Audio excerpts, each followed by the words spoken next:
بعض لوگوں نے تو قاعدہ اسٹریس کی اور انزائٹی کی جو ٹیبلٹ شروع کر دی انہوں نے. تو یہ جو معاشرہ ہے پورے کا پورا ذہنی طور پر مرض کا شکار ہے. اس مرض کا جو آغاز ہے وہ بچپن سے ہوتا ہے. ہر بندہ جو ہے وہ اپنی بات جو ہے وہ جبرن کیوں مسلط کرنا چاہتا ہے دوسرے پہ. دیکھیں سپارہ ہی یہاں سے شروع ہو رہا ہے. قد سمع اللہ قول التی تجادلک فی زوجہا. اور یہ جو ادب کے نام پر جھکایا جا رہا ہے نا، اور ادب کے نام پر جو ذلت مسلط کی جا رہی ہے کہ بڑے پتہ نہیں کیا ہوتے ہیں. ہم جب بھی ان کو سنتے ہیں تو ہمیں ایسا فیل ہوتا ہے کہ بس دنیا سے ہم جائیں گے اور دوزخ ہمارے لیے آگے تیار بیٹھی ہوئی ہے. یہ دینی بندے کا یہ ایک بہت بڑا مسئلہ ہے. نتیجہ یہ نکلتا ہے کہ وہ ایک نہایت منافق قسم کی شخصیت بننے کے چانس بہت بڑھ جاتے ہیں. ہمارا دل کرتا ہے فیضان بھائی کہ ہم سوسائڈ کر لیں. تو ان سب کے پیچھے وجہ یہ ہے کہ ہم خود مینٹلی مضبوط نہیں رہے، ہم خود بیمار ہیں. بسم اللہ الرحمن الرحیم. السلام علیکم ورحمۃ اللہ وبرکاتہ. Welcome to another exciting episode. آج میرے بڑے ہی قریبی ساتھی خود یہ لائف کوچ بھی ہیں اور الحمدللہ اسلامک اسکالر بھی ہیں. ایک بہت ہی بڑے دینی گھرانے سے بھی ان کا تعلق ہے، اور سب سے بڑی بات کہ عرب کے بہت بڑے بڑے جو شیوخ ہیں ان سے بھی انہوں نے پڑھا. شیخ عبدالعلام زہدی صاحب. اور بڑا ہی انٹرسٹنگ ٹاپک ہے جو آج ان سے ڈسکس کریں گے ہم. اور پاکستان میں یوزولی اس چیز پہ یا اس ٹاپک پہ ڈسکشن کی نہیں جاتی. وہ یہ جو سائیکالوجی والا معاملہ ہے، نفسیاتی پہلو ہیں. اور سوسائٹی میں ہمارے انڈیا پاکستان کے بر صغیر میں آپ کو پتہ ہے کہ بہت سا معاملہ ایسا ہے کہ جو شریعت میں کہیں نہیں ملے گا، لیکن اس کو شریعت کا رنگ دے کے تو ایک دوسرے پہ ہم ذہنی طور پہ ہم نے جو کچھ چیزیں مسلط کی ہوئی ہیں، ٹراماز کریٹ کی ہوئی ہیں، ٹیبو ہیں جو ہماری سوسائٹی میں، ان کو کیسے توڑا جائے، یا شریعت اس حوالے سے کیا کہتی ہے، انسانی نفسیات اس حوالے سے اللہ نے جیسے ہمیں ڈیزائن کیا وہ کیا کہتی ہے. اسی حوالے سے آج شیخ سے جو ہے وہ گپ شپ ہوگی. ویلکم شیخ، آپ کا ٹائم دینے کا بہت شکریہ. اچھا شیخ، مجھے یہ بتائیں کہ ہماری سوسائٹی میں جس میں آپ اور ہم رہ رہے ہیں، یہ کیا وجہ ہے کہ اوور آل میں نے دیکھا ہے، چاہے وہ سیکولر ہو، چاہے وہ مذہبی ہو، چاہے وہ خالص سیاسی ہو، کہ ایک دوسرے کو سپیس نہیں دی جاتی، ایک دوسرے سے اختلاف رائے برداشت نہیں کی جاتی، اور ہر بندہ جو ہے وہ اپنی بات جو ہے وہ جبرن کیوں مسلط کرنا چاہتا ہے دوسرے پہ. یہ ذہنی کیفیت کیوں ہمارے بر صغیر میں پچھلے کچھ عرصے سے میں دیکھ رہا ہوں، کم سے کم میں نے جب سے ہوش سنبھالا ہے، یہ نفسیات کیوں بنی اور اس کا سدباب کیا ہو سکتا ہے؟ بسم اللہ الرحمن الرحیم. سب سے پہلے دیکھیں یہ جو آپ نے بات کی نا، یہ ایک ایسی ریالٹی ہے جس کا تعلق صرف دینی لوگوں سے نہیں ہے. ہمیں فیس بک پہ نظر آتا ہے ایک بندے نے کوئی غلطی کر لی تو دوسرا بندہ اس کی جو ہے نا طبیعت صاف کر رہا ہوگا، فتوی بازی کر رہا ہوگا، اس کو ڈیگریڈ کر رہا ہوگا، اور کچھ نہیں تو اچھی خاصی سنجیدہ پوسٹ کے اوپر وہ ہنس کے اس کی تذلیل کر رہا ہوگا. تو یہ جو معاملہ ہے یہ آپ کو پوری سوسائٹی کے اندر نظر آئے گا. یعنی خاندانی نظام کے اندر بھی یہی کچھ ہو رہا ہوتا ہے. نانکے دادکوں کے ساتھ یہ گیم کر رہے ہوتے ہیں، ٹھیک ہے. بچہ جاتا ہے نانکوں کے اندر، وہ دادکوں کا مذاق اڑا رہے ہوں گے، تیری دادی ہوں تو تیرا دادا یہ، ان کی یہ کہانی تھی، ان کی یہ کہانی تھی. آپ نانکوں میں جائیں گے وہ دادکوں کے مذاق اڑا رہے ہوں گے، ٹھیک ہے. آپ خالہ کے پاس جائیں گے وہ کسی اور کی سنائیں گی، ٹھیک ہے. اور پھپھو کے پاس بیٹھیں گے تو وہ اماں کی سنائیں گی. تو یہ جو معاشرہ ہے پورے کا پورا ذہنی طور پر ہم مرض کا شکار ہیں، اور اس مرض کا جو آغاز ہے وہ بچپن سے ہوتا ہے. یہ جو تنقید کرنے کی عادت ہے، آپ دیکھیں کہ چھوٹے سے بچے کو نا دیکھ کے بڑے کو سکون نہیں آئے گا کہ یار یہ چین سے بیٹھا ہوا ہے تو بیٹھا رہنے دوں، ٹھیک ہے. ایک کسی کو ویلا بیٹھا دیکھ کے، پرسکون بیٹھا دیکھ کر بڑے کو لگتا ہے کہ یار میری شاید کوئی مطلب یا تو طبیعت خراب ہو رہی ہے، کیا ہو رہا ہے، اس کو کام پہ لگا دے گا، ٹھیک ہے. کہ تم یہ کیا کر رہے ہو، موبائل پہ بیٹھے ہوئے ہو، ٹھیک ہے، تم یہ کیا کھیل رہے ہو، تم یہ کرو، تم وہ کرو. تو اور اسی طریقے سے تبصرے بھی آپ دیکھیں کہ پچھلی مطلب جو ہمارا یہ پچھلا 10 20 30 سالوں کے پیچھے آپ جا کر دیکھیں، ابھی بھی یہی کچھ ہو رہا ہے. دیہاتی ہماری جو 80% آبادی ہے، مڈل کلاس ہے، وہاں پہ یہی ہو رہا ہے کہ وہ چہرے پہ تبصرے، ناک پہ تبصرہ، منہ پہ تبصرہ، رنگ کالا ہے، گورا ہے، چھوٹا ہے، قد بڑا ہے، ٹھیک ہے، وہ یہ ہے وہ ہے. مطلب یہ ساری باتیں آپ بچپن سے ہی دیکھتے ہیں کہ ایک پریشر کوکر کے اندر ایک دماغ جو ہے نا وہ جوان ہوتا ہے. اب وہ جب پریشر کوکر کے اندر جوان ہوتا ہے نا، تو اب وہ جب وہ مسجد کے ممبر پہ بیٹھے، یا وہ فیس بک کے صفحات پہ بیٹھے، پیج پر بیٹھے، یا وہ کسی بھی جگہ پر وہ موجود ہوگا، تو اس بیچارے نے جو وہ اذیت صحیح ہے نا، اس کے نتیجے میں 2 طرح کے رویے پیدا ہوتے ہیں. یا تو وہ بھی ابیوزر بن جائے گا، وہ بھی اسی طرح سے ٹونٹ کرے گا، اسی طرح سے تماشے لگائے گا دوسروں کے. یا یہ ہے کہ وہ بیچارہ ڈپریس ہو جائے گا، ابیوز سہنے کی بیماری کا شکار ہو جائے گا. وہ ہر ایک سے گالیاں سن رہا ہوگا. وہ مولوی بھی ہوگا تو انتظامیہ اس پہ چڑھ دوڑی ہوگی. آپ دیکھیں بعض مولاناز ہوتے ہیں، عوام ان کے سامنے بول بھی نہیں پاتی، ٹھیک ہے, وہ دبا رہے ہوتے ہیں, اور بعض ہوتے ہیں وہ بیچارے وہ خود دبے ہوتے ہیں, ان کو تو ہر دوسرا بندہ اٹھ کے مطلب وہ کر رہا ہوتا ہے.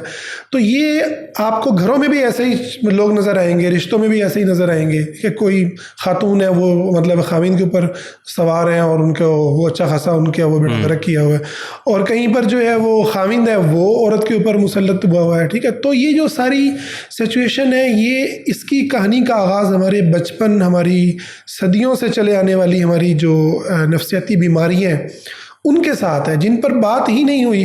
آپ دیکھیں نا کہ اماں ابا کے مسئلے پر بات کرنے کی بچے کے اندر جرأت پیدا ہو جائے. یعنی یہ ہو سکتا ہے کہ بچہ اٹھ کے کہہ رہا ہو کہ ابا جی آپ کے اندر یہ والا مسئلہ جو ہے نا یہ صحیح نہیں لگ رہا مجھے. ٹھیک ہے, یہاں تو ماں باپ کو پوچھا جاتا ہے اس کلچر میں, تو اس لیے یہ بیماریاں پیدا ہوتی ہیں. تو باقی رہا اس کا علاج یہی ہے کہ ہم اپنے ساتھ شریعت کو ہم نے محض جو بند کیا نا عقائد کے اندر, یا محض بند کیا نمازوں کے اندر, یا چند مذہبی عبادات کے اندر, ہم شریعت کو کے پر ایمان لائیں کہ شریعت صرف یہاں تک نہیں ہے بلکہ ہمارے رویے, بول چال, ہمارے انداز, اطوار, بچوں سے تعلق, عورتوں سے تعلق, بڑوں سے تعلق, چھوٹوں سے تعلق, مسجد کے لوگوں سے تعلق, ٹھیک ہے, ہمسایوں سے تعلق, اور یہ ساری کی ساری چیزوں کو ہمیں عدسہ لگا کے دیکھنے کی ضرورت ہے کہ یہاں پر شریعت کیا کر رہی ہے, کیا کہتی ہے, سیرت النبی ہمیں کیا سبق دیتی ہے, اور ہم کیا کر رہے ہیں. آپ دیکھیں یہاں پر جتنا بھی مذہبی لٹریچر وجود میں آیا ہے اس کا تعلق ان چیزوں سے ہے ہی نہیں. آپ نعت اٹھا کر دیکھ لیں, نعت میں حضور علیہ السلام کی حمد و ثنا ہے, کمال چیز ہے. ٹھیک ہے, یعنی بر صغیر کا میں کہتا ہوں شاید عرب سے بھی زیادہ یہاں پر جو ہے نعت کے اندر جو ہے نا وہ محبت رسول, عشق رسول آپ کو نظر آئے گا, جو بہت کمال کا ہے. لیکن حضور صلی اللہ علیہ وسلم کا بچوں سے پیار, آپ کو ایک لونڈی کالے رنگ کی عورت جو ہے, حدیث کے لفظ ہیں, وہ روک کے کھڑی ہو جاتی اور وہ آپ اس کی طرف پورے متوجہ ہو کے اس کی بات کو سنتے. اچھا, ہاں, اور جب تک اس کی بات پوری نہ ہو جاتی آپ اس سے توجہ نہیں ہٹاتے, اس کی ضرورت کو پورا کرتے جو وہ بات ماں کہنا چاہ رہی ہے, جو بات کر رہی ہے. تو مطلب اتنے بڑے لیول پر ایک جو ہے پیغمبر سے بڑھ کر تو اس کائنات میں کوئی ہے نہیں. یعنی خدا تعالیٰ کی مخلوقات میں نبی صلی اللہ علیہ وسلم یقیناً سب سے عرفہ اعلیٰ امام, قائد, آپ رہبر و رہنما ہیں, اور آپ کے پاس وقت ہے ایک عورت کو ٹائم دینے کا, ایک بچے کو جو ہے گلے لگانے کا. مدینہ اس میں آتے ہیں, بچوں کو گلے لگاتے ہیں. تو لٹریچر اس پر ہوا ہی نہیں پیدا, نہ نعت میں ہوا, نہ شاعری میں ہوا, نہ کتابوں کے اندر ہوا, اس کے اوپر کام ہی نہیں ہوا. تو اس کے اوپر ہمیں ضرورت ہے کہ ہم کام کریں اور دیکھیں کہ کس طریقے سے ہمیں سیرت کیا رہنمائی کرتی ہے. تو انشاءاللہ اگر ہم یہ کرنا شروع کریں گے تو ایک سٹیپ اس طرف. اچھا شیخ, ابھی یہ جو آپ صلی اللہ علیہ وآلہ وسلم کی حیات سے ایک بڑا ہی خوبصورت واقعہ عورت والا شیئر کیا. اچھا, اس سے ایک چیز میں یہ بھی مجھے سمجھ آتی ہے کہ اگر کسی ایسے شخص کو وقت کا کوئی بہت بڑا لیڈر, کوئی امام ایسے ٹائم دے تو یہ اس کی ذہنی سیٹسفیکشن کے لیے کتنا فائدہ مند ہوگا. اگر کوئی ڈپریسڈ پرسنالٹی آئے آپ کے پاس یا میرے پاس اور وہ ہم سے چاہے کہ ہم اس کے جو غم زدہ حالات ہیں کہ ہم کم سے کم, اگر وہ دور نہ کر سکے لیکن کم سے کم اس کو وقت دیں کہ وہ ہم سے شیئر تو کرے نا. تو آپ کو لگتا ہے کہ کیا اگر سوسائٹی میں ایک دوسرے کو سپیس دینا یا ایک دوسرے کے لیے وقت نکالنا, خالی اپنی ذات کے لیے ہی وہ معاملہ نہ کرنا, تو اس سے سوسائٹی میں کس حد تک پازیٹیو چینج آ سکتا ہے؟ کیونکہ یہ انزائٹی اور ڈپریشن یہ مذہبی لوگوں میں بھی میں نے دیکھا ہے پچھلے کچھ سالوں سے بڑھتا جا رہا ہے, جب سے ایک سوشل میڈیا والا معاملہ ہوا ہے, اور جو خالصتاً دنیا دار ہے یہ دونوں میں ہی بڑھتا جا رہا ہے. حالانکہ ہم تو بچپن سے یہی پڑھتے آئے اور سنتے بھی آئے جی کہ جو اسلام پہ چل رہا ہوگا ڈپریشن تو اس کے پاس بھی نہیں جا سکتا. لیکن کیا وجہ ہے کہ کم و بیش آف دا کیمرہ میں آپ سے بات کر رہا تھا کہ 2 درجن ایسے کیسز ہیں میری لائف میں جن کے ساتھ میری کال پہ پرسنل بات ہوئی لوگوں سے کہ وہ کہتے ہیں کہ ہمارا دل کرتا ہے فیضان بھائی کہ ہم سوسائڈ کر لیں. اور ایسا نہیں ہے کہ وہ خالص دنیا کے چکر میں لگے ہوئے ہیں, وہ صبح سے رات تک دین کا کام, دین کی دعوت, دین کے حوالے سے ہی ڈسکشن, دین کے حوالے سے ہی واٹس ایپ گروپس بنے ہوئے, پھر بھی یہ حالات ان کے بن گئے. یہ سمجھ سے بالا تر ہے. جی بالکل، یہ جو واقعہ ہے نبی صلی اللہ علیہ وسلم کا، یعنی دکھی لوگوں کو بیٹھ کے سننا، یعنی چاہے بچہ ہے نا آپ کے نے عمیر کو یا ابا عمیر، آپ کے بڑے خوبصورت الفاظ ہیں، ایک بچے کو آپ نے کنیت سے پکارا ہے، اس کی چڑیا مر گئی تھی، آپ نے اس کو کہا کہ تیری چڑیا کا کیا ہوا، وہ غمگین تھا، آپ نے اس کو تسلی دی، ٹھیک ہے۔ اسی طرح سے خواتین آ کر کے، بوڑھی عورتیں آ کر کے اپنی پریشانیاں آپ سے شیئر کر دی ہیں، آپ سن رہے ہیں۔ بالکل، دیکھیے قرآن آج کل کے تو پیر صاحب جو اب والے ہوتے ہیں وہ ان میں تو یہ چیز ختم ہی ہوگی، امیر مرید کو ٹائم ملتا ہے، غریب کو تو ٹائم بھی نہیں ملتا۔ آپ دیکھیں نا، مطلب کہ ایک بچے کو ٹائم دینا مطلب سرکار دو عالم کا، یہ کوئی چھوٹی بات ہے۔ اللہ اکبر، اللہ اکبر، ٹھیک ہے۔ اسی طرح سے وہ جو قرآن کا دیکھیں سپارہ ہی یہاں سے شروع ہو رہا ہے، قد سمع اللہ قول التی تجادلک فی زوجہا، کہ ایک بڑھیا آ کر کے اللہ نبی علیہ الصلوۃ والسلام کو اپنے خاوند کی شکایتیں کرتی ہے، اور حضرت عائشہ اس پر بڑی عجیب بات کرتی ہے کہ میں نے نہیں سنا کہ وہ کیا کہہ رہی ہے، تو اللہ نے آیتیں اتار دی کہ اللہ نے سن لیا، ٹھیک ہے۔ اور پورا اور اللہ تعالیٰ کی دیکھیں تعلق کا اندازہ دیکھیں، یہ نہیں کہ صرف نبی علیہ الصلوۃ والسلام، اللہ کی ذات کو آپ دیکھیں کہ اللہ تعالیٰ کی ذات بھی کس طریقے سے انسانوں کے جو جذبات ہیں اور انسانوں کے جو مسائل ہیں، ان کے درد ہیں کیا، اور ان کی خوشیاں ہیں، ہر چیز کے اندر اللہ تعالیٰ جو ہے نا اس کے اندر شامل ہو رہے ہیں۔ وحی کا یہی تو کمال تھا۔ حضرت خدیجہ آتی ہیں، اللہ تعالیٰ آسمان سے حضرت جبریل کو بھیجتے ہیں کہ جائیں ان کو میرا جو ہے نا وہ سلام کہیں۔ اللہ اکبر۔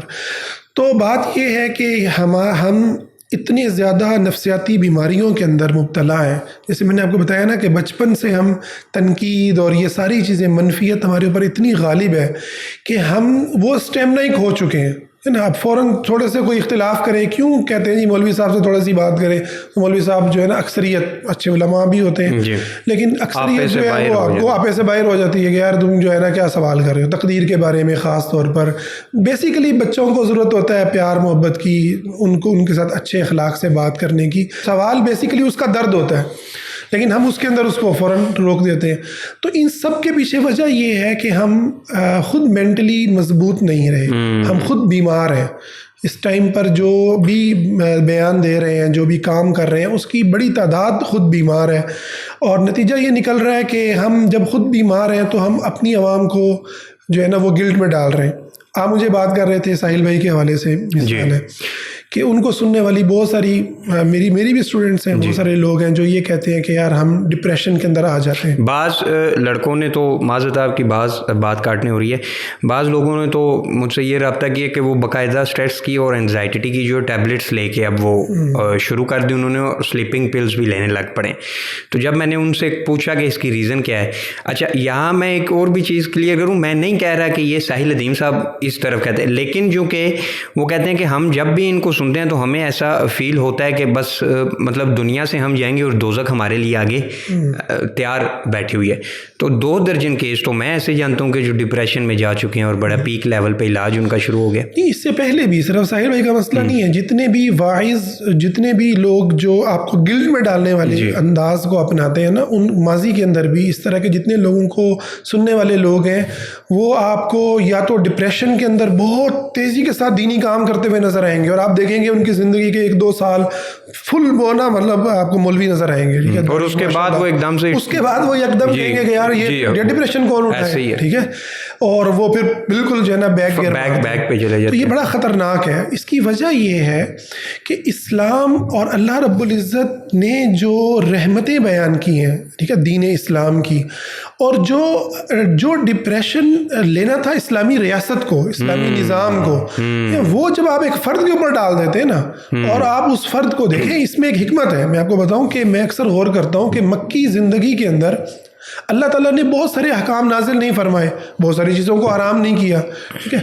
میں یہ نہیں کہہ رہا کہ وہ چیزیں حرام نہیں ہیں، جو حرام تھا حلال تھا وہ طے ہو گیا، لیکن اس کے اندر حکمت تھی۔ حکمت یہ تھی کہ وہ وہاں ایک زبردست قسم کا عمل چل رہا تھا، سیاسی عمل چل رہا تھا، جہاں پر وہ اللہ تعالیٰ کی خاطر دعوت دینے کے لیے لا الہ الا اللہ کی، نبی صلی اللہ علیہ وسلم، حضرات صحابہ وہ پھر رہے ہیں، کہیں پر پتھر پڑ رہے ہیں، کہیں اتنی اذیتیں اور آزمائشیں اٹھا رہے ہیں، تو وہاں پر پھر احکام کا بوجھ نہیں ڈالا گیا، احکام کے بوجھ تب ڈالے گئے کہ جب ایک ایسا نظام موجود تھا مدینہ کے اندر آ کر کے. تو اس کا مطلب یہ نہیں ہے کہ ہم یہ کہنا شروع کر دیں جیسے ایک دوسری پیک ہے غامدی صاحب والی جو بالکل بہت ساری چیزوں کو حلال کر دیتے ہیں. لیکن بات یہ ہے کہ ہمیں اپنے بچوں کی سچویشن، امت کی سچویشن کو دیکھنا چاہیے، ٹھیک ہے، اور اسلام کی رحمت کو بھی بیان کرنا چاہیے، اور جو اسلام نے عذر دیے ہیں اور ان بچوں کو جو عذر جاتے ہیں اس کو بھی سامنے رکھنا چاہیے. تو یہ ایک بڑا اہم وجہ ہے. اچھا، اب اس میں ہو یہ رہا ہے جو آپ بات کر رہے تھے، میں اس کی طرف آتا ہوں کہ آخر اس سارے عمل کو پھر ہم ڈیل کیسے کرتے ہیں. یعنی ایک بندہ ڈپریشن کے اندر ہے، پریشانی میں ہے، انزائٹی میں ہے. اب اس کو جب وہ آتا ہے مولوی صاحب کے پاس، وہ آتا ہے اماں کے پاس، وہ آتی ہے بچی ابا کے پاس یا ٹیچر کے پاس یا سوسائٹی کے کسی بھی مطلب سمجھدار انسان کے پاس، تو وہ اسے کیا کہتا ہے کہ یار بیٹا تمہارے اندر صبر نہیں ہے، وہ تمہارے اندر صبر نہیں ہے، وہ قرآن کی وہ آیتیں ہیں کہ تم صبر کرو. ٹھیک ہے، تو قرآن کی آیتیں الٹا، بجائے اس کے کہ قرآن کی آیتوں سے آپ مطلب وہ آیتیں بیان کریں جس سے وہ ہلاکت سے نکلے، ٹھیک ہے نا، وہ اس کو سنائیں کہ اللہ تعالیٰ کہہ رہا ہے کہ لا تقنطوا من رحمت اللہ ان اللہ یغفر الذنوب جميعا، اللہ سارے گناہ معاف کرنے والا ہے، اللہ کی رحمت سے نا امید نہ ہو. لا یکلف اللہ نفسا الا وسعها. اے میری بہن ہے، میری بیٹی، تم اپنے گھر کے اندر ایک بیٹی بھی ہو، تمہیں کچن کے کام بھی کرنے ہیں، تمہیں اپنے آپ کا بھی خیال کرنا ہے. تو تم اگر یہ لے کے بیٹھ جاؤ گی کہ مجھے پتہ نہیں اسلام کو یا دنیا کے اندر دین کو مجھے ابھی مطلب چند گھنٹوں میں غالب کرنا ہے، تو یہ تمہاری غلط سوچ ہے. ٹھیک ہے، تمہیں غلط پڑھایا جا رہا ہے، غلط تمہیں جو ہے موٹیویٹ کیا جا رہا ہے. تمہیں سمجھنا ہے کہ تمہاری جو حیثیتیں ہیں اس میں تم جتنا تم کر سکتی ہو اتنا ہی تم مکلف ہو، اور تم جہاں کمزور پڑو گی، جہاں پر غلطی کرو گی، وہ بھی اللہ تعالیٰ نے بشری انسان کو بشر بنا کے اس کے اندر یہ چیز رکھی ہے. تو اللہ سے استغفار کرنی ہے اور اللہ سے اچھی امید رکھنی ہے، اللہ سے اچھی امید رکھنی ہے. تو یہ جو عمل ہے اگر ہم اس کو کھڑا کر دیں اور ہم اللہ کی رحمت کی طرف لوگوں کو لے آئیں، تو لوگوں کا جو کام کرنے کا میں سمجھتا ہوں کہ جو ان کے اندر صلاحیت ہے نا وہ بھی بڑھ جاتی ہے.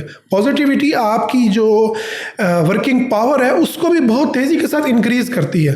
اور گلٹ کے اندر آپ ڈال کے کسی کو کیا مطلب، وہ ایسے ہی جیسے ایک مشین کو، گاڑی کو آپ دبا کے چلائیں، اس کے بعد وہ کچرا ہو جائے گی، پھر اس کو آپ. اچھا، اس میں نا شیخ بڑا زبردست آپ نے پوائنٹ ریز کیا کہ لوگوں کی ایکسپرٹیز یا لوگوں کی جو صلاحیتیں ہیں وہ مزید پالش ہوں.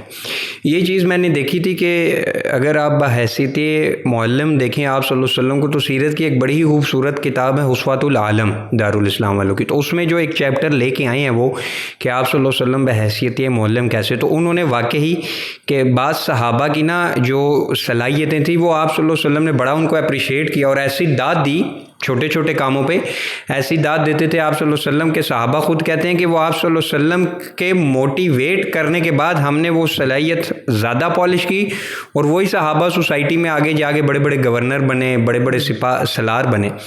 تو کہیں نہ کہیں آپ کو لگتا نہیں ہے کہ ایک دین کے دائی کی، چاہے وہ مولوی ہو، چاہے ساحل بھائی ہو یا کوئی بھی اور اسپیکر ہو، اس کی یہ ذمہ داری بھی ہے کہ آپ خالی جو ہے وہ سختی بیان نہ کریں. اگر آپ کے سرکل میں یوتھ کا ایک اچھا خاصا طبقہ ہے تو ان کے اندر کی جو صلاحیتیں انہیں اس طرف بھی موٹیویٹ کریں کہ جس سے وہ جو ایک ڈی موٹیویٹ ہو چکی ہو ایک ایسی پرسنالٹی جو ایک پانی کا گلاس بھی اٹھ کے جو ڈپریشن کا مریض ہے وہ نہیں پی سکتا. اور ساحل بھائی تو یہ اکثر کہتے ہوئے نظر بھی آتے ہیں کہ ڈپریشن تو اللہ کی نعمت ہے، اور دین کا جو دائی ہے جب تک وہ ڈپریس نہیں ہوگا تو وہ کام کیسے کرے گا. لیکن آن دا ادر ہینڈ جو ریالٹی ہے آپ صلی اللہ علیہ وسلم کی سیرت بھی جو بتاتی ہے، دین بھی بتاتا ہے، اور میڈیکل سائنس بھی یہ بتاتا ہے کہ جو بندہ ذہنی طور پہ فٹ نہیں ہوگا وہ سوسائٹی کے لیے کیسے بڑا کام کر سکے گا. میں اس بات پر بڑا حیران ہو رہا ہوں کہ ڈپریشن جتنا زیادہ ہوگا اتنا زیادہ آپ کام کریں گے. اس کی بالکل وہی مثال میں نے دی نا کہ آپ گاڑی کو نا، یعنی انسان کو آپ انسان نہیں سمجھ رہے، بس وہ ایک کام پہ لگانے کے لیے ایک وہ گاڑی ہے، اس کو آپ مارتے ہیں، اس کے اندر پیٹرول ہے، اس کے اندر موبلائل ہے، نہیں ہے، اس کو آپ رگڑتے ہیں، یا رگڑنے کے بعد اس کو کچرے کے ڈبے میں. تو بات یہ ہے کہ یہ ایک جو ہے نا مزاج، یہ جو ہے بیسیکلی یہ بالکل غیر فطری مزاج ہے، نبوی مزاج تو ہے ہی نہیں. اسلام کا جو مزاج ہے وہ تو یہ ہے ہی نہیں. بلکہ آپ نبوی مزاج کو دیکھیں کہ حضرت عمار بن یاسر کا جو واقعہ ہے، ہم ان واقعات کے اندر دوسرے پہلو کو نہیں دیکھتے. جہاں حضرت سمیہ رضی اللہ تعالی عنہ کے 2 ٹکڑے ہو گئے، ٹھیک ہے، اور مطلب ان کو اللہ تعالیٰ نے بلند مقام عطا فرمایا، وہیں پر حضرت عمار، ان کے جو والد ہیں عمار بن یاسر جو ہیں، یاسر جو ہیں ان کو زد و کوب کیا اور ان کے منہ سے حضور علیہ الصلوۃ والسلام کے بارے میں کچھ باتیں نکلی ہیں ایسی، تو وہ پریشان ہو کر کے آئے. تو نبی صلی اللہ علیہ وسلم نے وہ باتیں کہ جو ایک مسلمان اگر کرے تو اسلام سے نکل جائے، جس کو گستاخانہ باتیں آپ کہیں، تو وہ باتیں کرنے پر ان کو تسلی دی کہ نہیں، آپ کا دل مطمئن ہے، اور اگر وہ دوبارہ بھی تمہارے ساتھ یہ جبر کریں تو تم یہ کہہ لینا.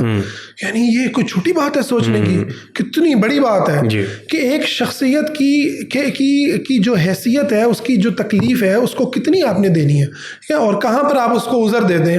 یہ اسلام کا ایک بہت بڑا جو ہے وہ معاملہ ہے. اچھا، اب اس میں نا ناموں سے ہٹ کر یہ بات کہوں گا کہ بنیادی طور پر یہ ہوتا کیوں ہے، یہ بہت اہم بات ہے. اکثر میں بھی جمعہ پڑھنے جاتا ہوں تو جمعے میں مولوی صاحب لگے ہوتے ہیں کہ جو ہے تم جو ہے یہ دیکھتے ہو، تم وہ دیکھتے ہو، تم جہنم میں جاؤ گے، ٹھیک ہے، تمہارا کچھ نہیں ہونا، بربادی ہوگی. وہ مولوی صاحب ایسے لگ رہا ہوتا ہے جیسے کوئی موت کا فرشتہ کھڑے ہو کر کے نا، یعنی وہ آپ کے اوپر ڈنڈے برسا رہا ہے، ٹھیک ہے. اور تھوڑی دیر کے بعد بندے کا دل کرتا ہے. یعنی ایک دفعہ تو ایسا ہوا، میں جمعہ درمیان میں چھوڑ کے چلا گیا، مطلب الحمدللہ میں باقاعدہ عالم ہوں. میں نے سوچا، میں نے کہا یار یہ تو میری مطلب بس سے باہر ہو گیا نا، اور میں اٹھ کے میرے ساتھ والی مسجد میں جا کے جمعہ پڑھا. اتنی زیادہ بلیمنگ جو کر رہے ہوتے ہیں. ہوتا کیا ہے، ہوتا یہ ہے کہ اوور آل ہمارے جو یہ داعی حضرات ہیں وہ بھی انسان ہے نا. اچھا، اب وہ یہ ہوتا ہے کہ جب ایک خاص مولویت کی وہ بنا دی گئی ہے کہ آپ نے اس جو ہے نا حیثیت میں رہنا ہے، اس شکل و صورت میں رہنا ہے، آپ کی یہ پرسنالٹی رہنی چاہیے، یہ اسٹینڈرڈ آپ کا لوگوں کے اندر رہنا چاہیے. اب ڈوئل پرسنالٹی تشکیل پاتی ہے. ایک پرسنالٹی وہ ہے جو آپ اپنے اکیلے کمرے کے اندر اپنے موبائل کے ساتھ ہیں. یہی سوال میں کرنے لگا تھا کہ یہ دینی لوگوں کا مزاج پایا گیا کہ وہ کیمرے پہ کچھ اور آف دا کیمرہ کچھ اور ہے. یہ اب آپ کنٹینیو رکھیں کیونکہ اگلا سوال میرا یہی تھا، تو آپ نے اس پوائنٹ کو اٹھایا. تو مسئلہ یہ ہے کہ یہ جو ڈوئل پرسنالٹی بنتی ہے نا، اب اس ڈوئل پرسنالٹی کے نتیجے میں اس کے اپنے اندر ڈپریشن پیدا ہوتا ہے. وہ خود کو ملامت کر رہا ہوتا ہے کہ یار میں تو اس قابل نہیں ہوں کہ میں جمعہ پڑھا سکوں. یعنی میرے ساتھ ایسا ہوا کہ کبھی میرے سے کوئی ایسی خطا ہو گئی جس سے مجھے احساس ہوا کہ یار میں جمعہ پڑھانے کے قابل نہیں ہوں، تو میں نہیں گیا. میں نے کہا یار نہیں، میں نہیں، ابھی میں اس قابل نہیں ہوں. یعنی یہ تسلیم کرنا کہ یار میرے سے بھی خطا ہو سکتی ہے، یہ دینی بندے کا یہ ایک بہت بڑا مسئلہ ہے کہ وہ خود کو فرشتہ اس نے تسلیم کروا لیا سوسائٹی کے اندر کہ یار نہیں میں تو نہیں کر سکتا، میرے سے تو کوئی غلطی نہیں ہو سکتی. اب یہ ہوتا ہے کہ وہ ڈپریشن کے اندر جب وہاں جاتا ہے نا، تو وہ اپنا ڈپریشن عوام پہ نکالتا ہے. وہ اپنا ڈپریشن بیسیکلی عوام کے اوپر نکال رہا ہوتا ہے. وہ گالیاں بیسیکلی خود کو دے رہا ہوتا ہے، ٹھیک ہے، اور وہ گالیاں جو ہے جو خود کو دے رہا ہے وہ عوام کو جو ہے وہ پہنچ رہی ہوتی ہیں. تو اس سارے عمل کے اندر ہمیں سمجھنا ہوگا کہ اللہ رب العزت نے ہمیں جو چھوٹ دی ہے وہ کیا ہے. آپ سلف صالحین کے واقعات میں اکثر لوگوں کو یہ بھی کہتا ہوں، یار سلف صالحین کے واقعات کو بھی بیان کرنا یہ بھی ایک عالم کا کام ہونا چاہیے، ٹھیک ہے، اور ایسا عالم جو حکیم ہو، جو سمجھتا ہو. ایک ایسی سچویشن میں کہ ایک آدمی مرنے کے لیے تیار بیٹھا. میں ایک واقعہ سناتا ہوں حضرت ابن عباس رضی اللہ عنہ کا. ان کے پاس ایک شخص آیا اور اس نے کہا کہ کیا قاتل کی کوئی معافی ہے؟ انہوں نے کہا کہ نہیں، قاتل کی تو کوئی معافی نہیں ہے، اور وہ چلا گیا. پھر اس کے بعد ایک اور شخص آیا، اس نے بھی یہی سوال کیا، قاتل کی کوئی معافی ہے؟ حضرت ابن عباس نے کہا بالکل معافی ہے، اور اس کو رحمت کی آیات سنائی. تو جب وہ گئے دونوں، تو حضرت ان کے شاگردوں نے پوچھا کہ حضرت یہ آپ نے کیا کیا؟ تو ایک کو آپ نے کہا معافی نہیں ہے، دوسرے کو کہا معافی ہے. انہوں نے کہا جو پہلا آیا تھا وہ قتل کی نیت لے کر کے آیا تھا. اچھا، ہاں، میں نے اس کی نگاہوں میں قتل کی نیت دیکھی ہے نا. وہ بش نے اس لیے آیا تھا کہ اس نے جا کے قتل کرنا تھا، تو ان کو انہوں نے کہا تیرے لیے کوئی معافی نہیں ہے، ٹھیک ہے. وہاں پر اب کوئی ہمارے جیسا ہوتا ہوگا تو یار دیکھو آیتیں حدیثیں تو یہ ہیں. اچھا، دوسرا جو ہے وہ قتل کر کے آیا ہوا تھا اور وہ شرمندہ تھا، ٹھیک ہے، تو وہ اب معافی کی طرف آ رہا تھا. اس کو میں نے کہا تیرے لیے معافی ہے. تو یہ جو حکیمانہ انداز ہے نا، یہ غائب ہے. نتیجہ کیا نکلتا ہے؟ آپ سلف صالحین کے زمانے کے وہ واقعات کہ جب اسلامی نظام قائم تھا، تقوی کا مطلب پورا بالکل تقوی کا مطلب عالم تھا، ٹھیک ہے، بھیک پر تھا، نہ یہ پورن کی دنیا اور نہ سارا گند، ٹھیک ہے، اور نہ یہ ڈپریشن، نہ یہ معاشی مسائل جس طرح کے آج امت کو سامنے. تو یہ سارے کچھ بھی نہیں تھا. تو آپ اٹھا کے وہ ایک ایسے بچے کو جو پہلے ہی رو رہا ہے، وہ مسجد میں مشکل سے آیا کہ یار میں تو بڑا ہی برا گار ہوں، آپ اس کو اور سناتے ہیں یار تم تو ہو ہی منافق، ٹھیک ہے، تم جو مسجدوں کے اندر آ کے جو ہے نا آخری صفوں میں بیٹھے ہوتے ہو، تم تو وہی منافق، پہلی صف کے اندر کیوں نہیں آئے، پہلے ٹائم سے کیوں نہیں آئے. تو بات یہ کہ یہ علماء بھی وہ علماء نہیں رہے. حقیقت بات یہ ہے، علماء کی بھی وہ ٹریننگ نہیں رہی، وہ تربیت نہیں رہی. علماء حق بہت تھوڑے ہیں، بہت کم ہیں. اور یہ سمجھنے والے لوگوں کی مینٹل لیول کو اور اس کو مخاطب کرنا یہ بہت ضروری ہے. شیخ آپ تو یہ بات کر رہے ہیں کہ علماء حق نہیں رہے. اب آپ یہ دیکھیں کہ اب لٹریچر بھی جو اب والے زندہ ہیں, میں یہ نہیں کہہ رہا کہ سارے کے سارے صفر سے, لیکن آپ لٹریچر دیکھیں کہ اسلاف کے لٹریچر کو جب پڑھیں تو ایمان کی حرارت, اور اب جو لٹریچر پڑھتے ہیں وہ لٹریچر میں بھی وہ پائیداری, وہ مضبوطی نہیں آ رہی. اچھا, میری لائف کا ایکسپیرینس میں آپ سے شیئر کروں. یہ جو ابھی آپ نے واقعہ شیئر کیا اسی سے ملتے جلتے, کہ ہمارے ایریا کی ایک مسجد ہے, تو ایک باپ اپنے بچے کو لے کے آیا. تو آپ کو پتہ ہے کہ بچوں کا ذرا معاملہ اور ہوتا ہے, میچورنس اس طرح نہیں ہوتی. بچہ ایج میں چھوٹا تھا, تو بچہ کہیں صف توڑ کے کھیلنے لگ پڑا. تو ہمارے ایریا کے مولوی صاحب نے نا سلام پھیر کے اتنی کچھ سخت لہجے میں اس باپ کو کہا کہ اس بچے کو لے کے آپ جائیں اور نہ آیا کریں. میں بیٹھا ہوا تھا کہ وہ باپ آنسوؤں سے روتا روتا اپنے بچے کو لے کے گیا, اور جب میں اس کو پیچھے گیا اس کی دل لجوئی کرنے کے لیے, یقین کریں کہ اس نے مجھے کہا کہ آئندہ کے بعد میں مسجد میں ہی نہیں آؤں گا. کتنا بڑا نقصان ہوا. اور میں کہتا ہوں وہ 60 سال بڈھوں بابوں کو میں یہ اکثر کہتا ہوں کہ آپ جماعت کے کھڑے ہونے سے 1 منٹ پہلے آ رہے ہیں, اور اس بچے کا کیا شوق ہوگا جو اللہ کی رضا کے لیے ایک فرشتہ صفتی انسان ہے کہ وہ 10 منٹ پہلے اگلی صف میں شوق سے آیا. تو اس کو اتنا ڈی گریڈ کریں کہ وہ باپ بھی بچے کو لے کے گیا اور اس نے کہا کہ میں آؤں گا ہی نہیں. تو ہمارا یہ جو آپ بتا رہے ہیں, ایک تو مجھے جو یہ سمجھ لگی کہ یہ مذہبی لوگوں کا بھی, کہ ہمارے ساتھ بھی فیس بک پہ ایسا ہوتا ہے کہ ہم نے کوئی علمی بات شیئر کی ہو, نیچے وہ جو مخالف نظریات کے لوگ والے وہ ٹونٹ مار رہے ہوں گے, ہاں ایسے کر رہے ہوں گے جیسے ہم نے کوئی لطیفہ شیئر کیا ہو. سم ٹائمز گالی گلوچ آ رہی ہوتی ہے, اور اختلافات برداشت کرنے والا معاملہ نہیں. تو آپ کی ڈسکشن سے یہ لگ رہا ہے کہ یہ وہی ٹراماز جو کریٹ ہوتے ہیں کہ جو بچپن میں ان لوگوں کے ساتھ ہوا ہوتا ہے, آگے جب یہ بنے ہوئے سوسائٹی میں جاتے ہیں تو اسلامی ٹچ دے کے, یا اس میں تو پوری سوسائٹی ہے نا, سیکولر بھی اور اسلامی بھی, وہ بھڑاس نکالنے کا جو انہیں موقع ملتا ہے, وہ کبھی اسلام کو سہارا لے کے بھڑاس نکال دیتے ہیں دوسرے پہ, اور کچھ لوگ ہوتے ہیں جو اسلام سے ہٹ کے بھی بس وہ ایک اپنی وہ جو اندر کی بھڑاس ہوتی ہے وہ نکالتے ہیں. اچھا, یہ تو اوور آل سوسائٹی کی بات ہو رہی ہے. اب آپ مجھے یہ بتائیں شیخ کہ پھر اتنا لیول ہے پولرائز سوسائٹی کا, سیاسی لوگ اختلاف برداشت نہیں کرتے, مذہبی لوگ اختلاف برداشت نہیں کرتے. پہلے میں روتا تھا کہ یار مولویوں کی ڈیبیٹس ختم نہیں ہو رہی. اب انجینئر صاحب, ساحل بھائی, اب ان کے بھی آئے دن کبھی سما پہ کوئی لڑائی چل رہی ہوتی ہے, کبھی انجینئر صاحب کہہ رہے ہوتے ہیں وہ پھکی دے جاؤ میں تھوڑا پہ ہوں نسو.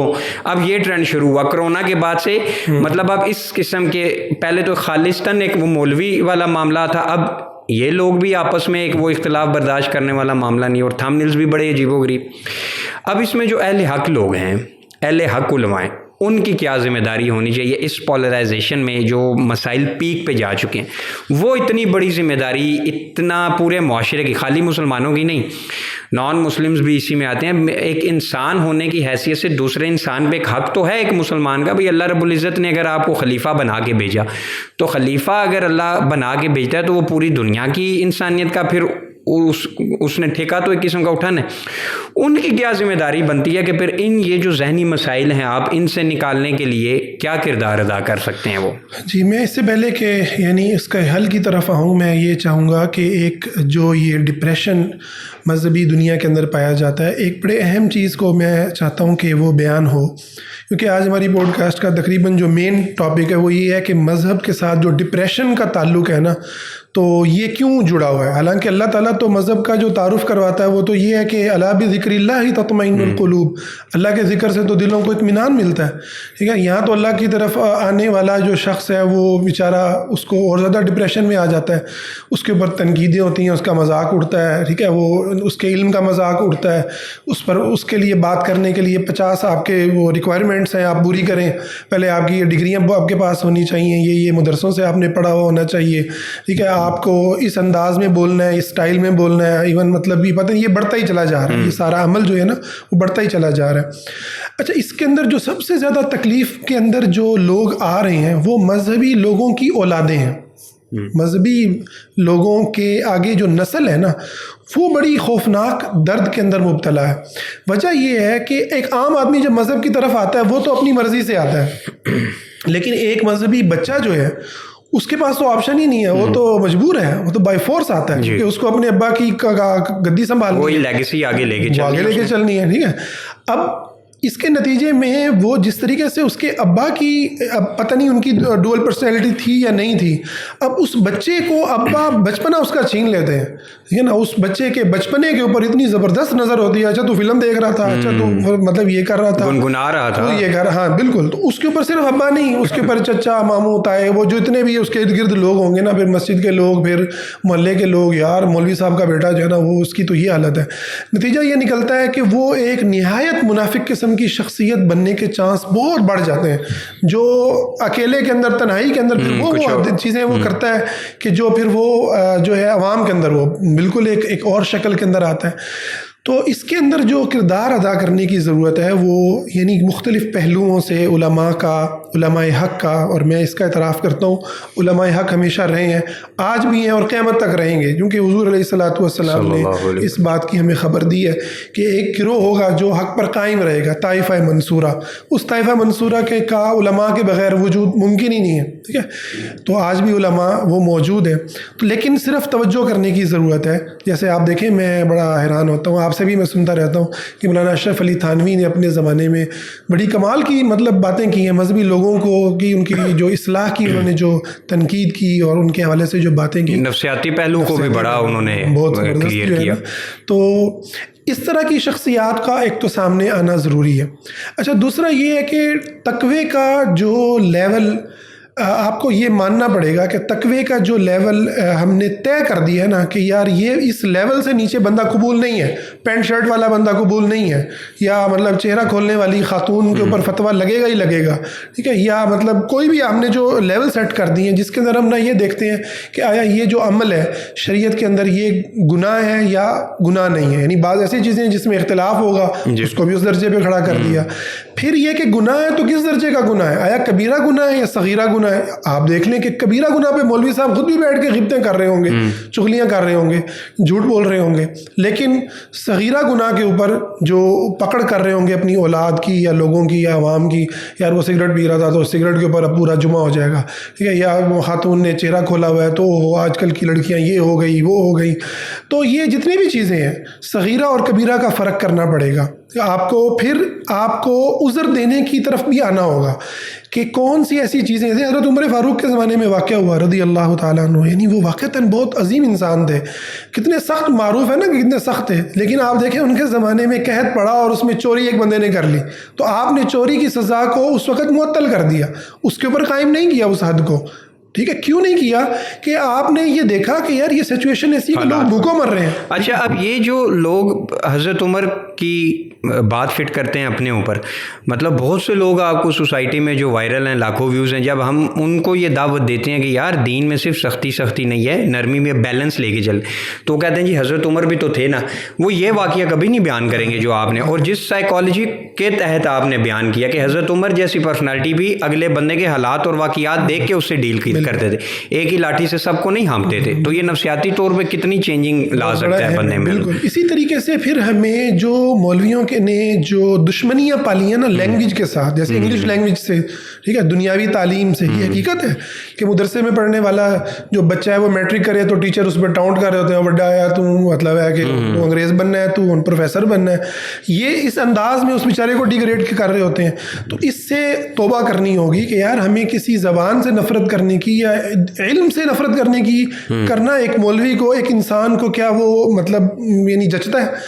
اسی طریقے سے جو ہمارے طریقہ کار ہیں پڑھانے کے, اس کے اندر ہمیں جدت لانی ہوگی. یہ مار پیٹ کے انداز اور وہ جتنا کچھ اس ٹائم چل رہا ہے, یعنی میں ابھی مسجد میں نماز پڑھتا ہوں, وہاں پر بچے جو حفظ کے بچے ہیں وہ اتنے سہمے ہوئے ہوتے ہیں, ٹھیک ہے, کہ میں بڑا تکلیف میں آ جاتا ہوں کہ یار یہ ان بچوں کو تو بڑا کانفیڈنٹ ہونا چاہیے.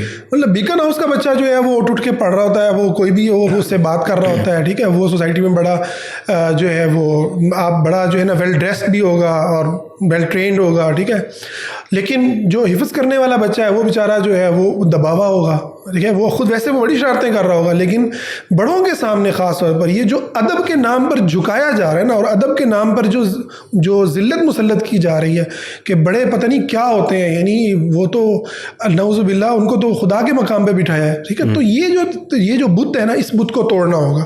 آپ ادب احترام ضرور سکھائیں بچوں کو, بلکہ اللہ نے سکھا کے بھیجا ہے. میں سمجھتا ہوں کہ یہ جو حدیث ہے نا کہ ہر بچہ پیدا ہونے والا فطرت پر پیدا ہوتا ہے. یہ دلیل ہے کہ یار اس کے اندر ادب احترام ہے, نیچرل ہے.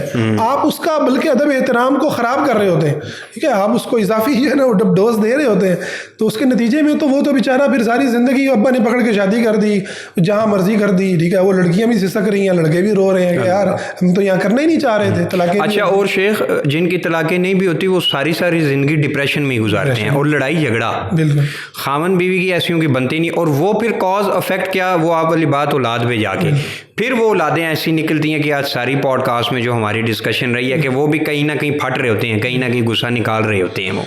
باقی آخری جو میں اس میں کہوں گا کہ علماء واقعتاً انبیاء کے وارث ہیں, لیکن یہ علماء کب علماء بنتے ہیں, یہ بہت اہم ڈسکشن ہے جو اس ٹائم پر علماء کے درمیان کھڑی ہونی چاہیے, کیونکہ میں نے خود درس نظامی کیا ہے, ٹھیک ہے, تو ہمارے درس نظامی میں تو کوئی ایسا تربیت کا نظام نہیں ہے جہاں پر ہم حضور یعنی سیرت تک نہیں پڑھتے. ہم بچپن میں پہلے 1-2 کلاسوں کے اندر چھوٹی چھوٹی کتابیں پڑھ لیتے ہیں, اور اس کے بعد تو ہم کو یہ بڑا سبجیکٹ ہی نہیں ہے پڑھنے کا. یعنی آپ دیکھیں 8 سال میں آپ کو نحو صرف کے رٹے لگا رہے ہیں, ذرا با پڑھا رہے ہیں, حضور کی سیرت جو ہے وہ 2-4 کتابیں پڑھا کے چلو ختم بات. تو حتیٰ کہ بخاری پڑھتے ہوئے میں اپنے استاد کو روک لیتا تھا کہ یار یہ کیا ہے کہ نبی علیہ الصلوۃ والسلام اپنی بیوی زوجہ مطہرہ عائشہ صدیقہ رضی اللہ عنہا کے ساتھ جو ہے دوڑ لگا رہے ہیں, ان کو جو ہے مسجد نبوی کے اندر کھیل دکھا رہے ہیں, مسجد کے اندر کھیل, ٹھیک ہے, قیامت کی علامت ہے جی, وہ تو مسجدوں کے اندر کھیل ہونے لگ گئے. اچھا مجھے شیخ آپ یہ بتائیں, جیسے ابھی آپ نے بخاری کا واقعہ ذکر کیا, دوڑ والا واقعہ, اور مسجد نبوی کے اندر کھیل والا معاملہ آپ نے بتایا, یہ آپ صلی اللہ علیہ وسلم کا مدنی دور کا واقعہ ہے یا مکی دور کا واقعہ ہے؟ یہ نبی صلی اللہ علیہ وسلم کے مدنی دور کے واقعات ہیں, لیکن آپ کو مکی دور کے اندر بھی نبی صلی اللہ علیہ وسلم چونکہ وہاں پر ایک بڑی سخت سچویشن کا سامنا کر رہے ہیں, لیکن ایسا نہیں ہے. آپ دیکھیں حضرت خدیجہ جو پہلا تعارف آپ کا کرواتی ہیں وہ کیا ہے, وہ سارا عوامی تعلقات ہی ہیں کہ آپ لوگوں کی داد رسی کرتے ہیں, دل لجوئی کرتے ہیں. اچھا میں نے یہ مکی اور مدنی کا سوال اس وجہ سے کیا کہ آڈینس کو نا ذرا اس چیز پہ کلیئر ہو, کیونکہ اس پہ پھر ایک طبقہ ایسا اٹھے گا جس کو ڈنڈے لے کے اسلام پہ لانے کا بڑا شوق ہے, تو وہ فوراً یہ کہہ دیتا ہے جی کہ مدنی دور میں تو ریاست قائم ہو چکی تھی, وہ بڑی خوشحالی تھی, تو یہ تھی تو وہ تھی, تو ابھی تو دیکھیں اسلام غالب نہیں ہے, تو آپ کن کاموں پہ لگا رہے ہیں. تو یہاں میں نے یہ سوال اس وجہ سے کیا کہ آپ صلی اللہ علیہ وسلم کی سیرت میں بیلنس تھا, پھر آپ نے وہ مکی دور کا خود ہی واقعہ بتا دیا کہ حضرت خدیجہ نے جو تعارف کروایا آپ صلی اللہ علیہ وسلم, وہ یہی کروایا کہ انسان بہت خیال رکھتے ہیں. آپ دیکھیں کہ مکہ سے ہجرت کرتے ہوئے میں آپ کی یعنی سیرت کے اس واقعے پر جب بھی سوچتا ہوں تو کیا کمال کی باؤنڈریز سیٹ کرتے تھے آپ, یعنی کافر آپ کے پیچھے ہیں, گھر کا گھیراؤ ہے, آپ حضرت ابو بکر کے گھر میں آئے ہیں رضی اللہ عنہ, اور انہیں کہتے ہیں چلیں ہم چلتے ہیں. اچھا اس موقع پر وہ اپنا اونٹ آپ کو دے رہے ہیں, آپ اس اونٹ کو خریدتے ہیں, کمال, اللہ اکبر. یعنی اس موقع پر آپ ہماری سوسائٹی میں کوئی کہہ سکتا ہے کہ یار وہ کہے گا یار کیسے بندے ہیں یار, اس ٹائم پر آپ خریدنے کی بات سوچ ہی نہیں سکتے. تو کتنا کمال کی باؤنڈریز رکھی ہوئی تھی یار. مالی معاملات ہیں تو اس کو مالی معاملات کی طرح لے کے چلنا ہے, ٹھیک ہے, جو معاملہ جس طریقے سے ہے وہ اس کو اسی طریقے سے لے کے چلنا ہے. تو یہ ایک بڑا اہم چیزیں ہیں. اگر ہمارے مذہبی جو لوگ ہیں وہ ان چیزوں کو بیان کریں, اور سب سے بڑھ کر اللہ کی رحمت سے خود بھی پر امید ہو, اللہ کی رحمت سے خود بھی یہ یقین رکھیں, اور خود کو فرشتہ نہ بنائیں, اور ڈول پرسنالٹی سے جو زندگی تکلیف کی اذیت کی وہ گزار رہے ہیں اس سے نکلیں, ٹھیک ہے, اور دوسرے کو شیخ سپیس بھی دیں. اگر میرے اور آپ کے دینی نظریات سے کوئی دوسرا بندہ 100% ایگری نہیں کرتا, اور وہ کہتا ہے کہ میرے ماننے سے آپ جو دین کی جد و جہد کر رہے ہیں آپ بھی لگے رہے, لیکن جس فیلڈ کی دین میں میں کام کر رہا ہوں اس سے غالب آئے گا اسلام, تو ہمیں اتنی سپیس تو اس کو دینی چاہیے نا شیخ کہ ہم اس سے ٹونٹ نہ کریں, لیگ پورنگ نہ کریں, پبلک میں اس کا مذاق نہ اڑائے. تو اس سے میرا خیال ہے کہ اگر ہر بندہ ہی سیرت کے اس پہلو کو لینے لگ پڑے تو یہ ہماری سوسائٹی میں ایک بہت پازیٹیو چینج بھی لا سکتا ہے. اور یہ جو پولرائزیشن پیک لیول پہ جا چکی ہے, پہلے سیاسی تھی, پھر خالصتاً کٹر قسم کے مولوی حضرات شروع ہو گئے, اور اب ماڈرن اسپیکرز ہمارے ان کا بھی یہی رویہ بنتا جا رہا ہے, ان کے فالوورز کا بھی, تو یہ کافی حد تک ختم ہو سکتا ہے. تو بہت اچھی رہی آج کی ڈسکشن شیخ, اور میں پر امید ہوں کہ نیکسٹ ٹائم بھی اسی سے ریلیٹڈ کوئی بھی سوسائٹی کے جو ایشوز ہیں جو انسانیت کی فلاح و بہبود کے لیے, تو ہم آپ کو تنگ کرتے رہیں گے, اور امید کرتے ہیں کہ آپ ٹائم دیں گے, اور امید کرتا ہوں ہمارے سننے والوں کو بھی آج بہت سا فائدہ ہوا ہوگا. اور میں ہمیشہ دعا کرتا ہوں جب بھی کسی ٹاپک پہ ڈسکشن ہو کہ سب سے پہلے اللہ رب العزت مجھے ان معاملات پہ عمل کرنے کی توفیق عطا فرمائے, اور اس کے بعد پوری سوسائٹی پہ جو ہے وہ جو بھی ہم چیزوں کو ہائی لائٹ کرتے ہیں, اور اگر پوری سوسائٹی سوسائٹی میں اگر کسی بندے کو بھی یہ چیز لگے کہ اس کے اندر یہ فالٹس ہیں تو اللہ اسے بھی جو ہے وہ دور کرنے کی توفیق عطا فرمائے۔ اللہ رب العزت پاکستان کا حامی و ناصر ہو۔ السلام علیکم ورحمۃ اللہ وبرکاتہ۔